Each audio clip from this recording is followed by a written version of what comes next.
দেখুন আমি এখানে চিংড়ি মাছগুলো কেটে ধুয়ে নিয়েছি। এখানে আমি একটু লবণ আর মরিচের গুঁড়ো দিয়ে মাখাই নিয়েছি। এখন আমি তেলে ঢেলে দেব, ভেজে নেব।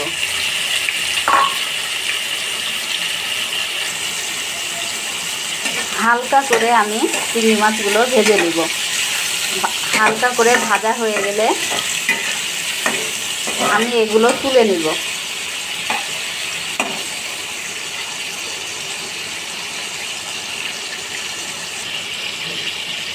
আমার ভাজা হয়ে গেছে হালকাভাবে, আমি এগুলো তুলে নিব।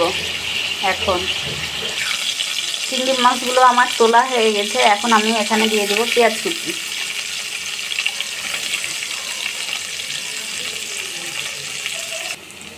কিছু এখানে কাট মশলা, এলাচ, লং, গোলমরিচ আমি এখানে দিয়ে দেব।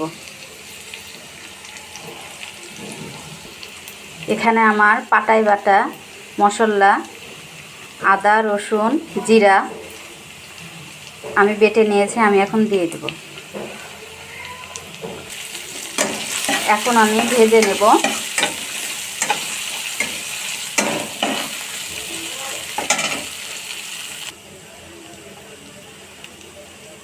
হলুদের গুঁড়ো, মরিচের গুঁড়ো,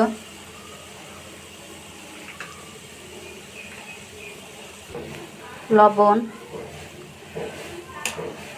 দিয়ে এখন আমি ভেজে নিব। সঙ্গে কিছু কাঁচা মরিচও আমি দিব।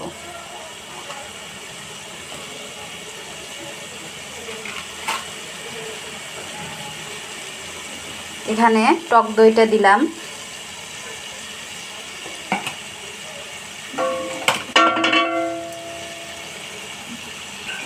এখন আমি মশলাগুলো কষাই নিব ভালোভাবে। মশলাটা আমি এখন ভালোভাবে কষাই নিব, যতক্ষণ না মশলার গায়ে থেকে তেল বের হচ্ছে।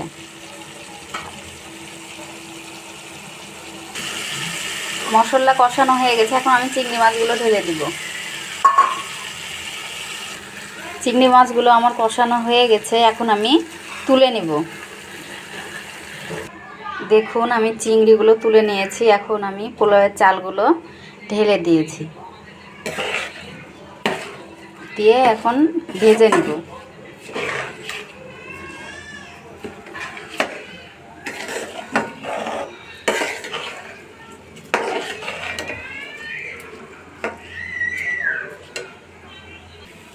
আমার ভাজা হয়ে গেছে পোলাও। এখন আমি এখানে পানি দিয়ে দেব।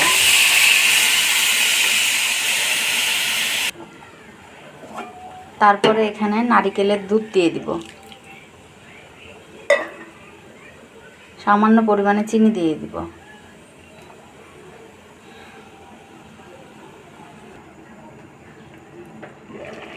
এই তো আমার চাল ফুটে গেছে। এখন আমি দমে দমে আস্তে আস্তে করে রান্না করব।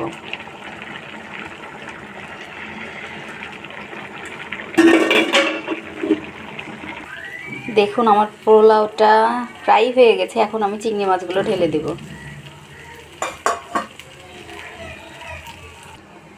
দেখুন আমার পোলাও রান্না হয়ে গেছে, চিংড়ি পোলাও।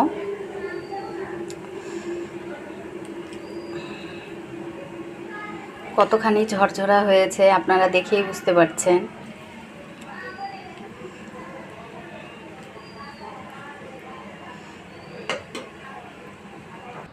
এই তো আমার চিংড়ি পোলাও রেডি খাওয়ার জন্য। আপনারাও বাসায় ট্রাই করে দেখতে পারেন, অনেক মজাদার হয়েছে। আল্লাহ হাফেজ।